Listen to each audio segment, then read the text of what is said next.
ሰላም እንደምናችሁ ጋይስ ዛሬ በአዲስና ቆንጆ ነገር መተንላችኋል። ይህም ደግሞ አዳዲስ ፕሮጀክቶችን እንዲያዝን ይታወቃል። አዳዲስ ፕሮጀክቶችን ይዘን እንደመጣን ይታወቃል እና በቅርቡ ደግሞ ከከተማ ወጥተን የሰራነው ሰብሰብ ብለን የሰራነው ትልቅ ፕሮጀክት አለ። ትልቅ ፕሮጀክት ማለት ነው።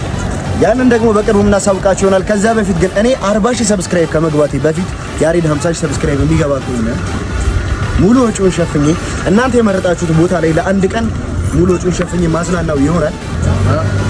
እኔም ደግሞ እኔ 50,000 ከመግባቴ በፊት ቦቸራ 40,000 ሰብስክራይበር ገባ 50,000 አድርጌልሃለሁ። 50,000 እኔ 50,000 ከመግባቴ በፊት ከ30,000 ተነስቶ 50,000 ከገባ የፈለገበት ቦታ ላይ ደግሞ አንድ ሳምንት አረኩኝ። አንድ ሳምንት የፈለክበት ቦታ ፋሚሊዎች የፈለጉበት ቦታ ወስጀናል። ለማንኛውም ያሬድና 50,000 እኔንም ደግሞ 50,000 የምታስገቡኝ ከሆነ ይሄ ነገር ቃል ነው የሚጠበቅ ይሆናል። ሁላችሁም ሰብስክራይብ እያደረጋችሁ ነው ዩቲዩብ ቻናል ጠብቁን። በአዳዲስና ትልልቅ ፕሮጀክቶች ከቻ ያሳንላለን። ያሳይ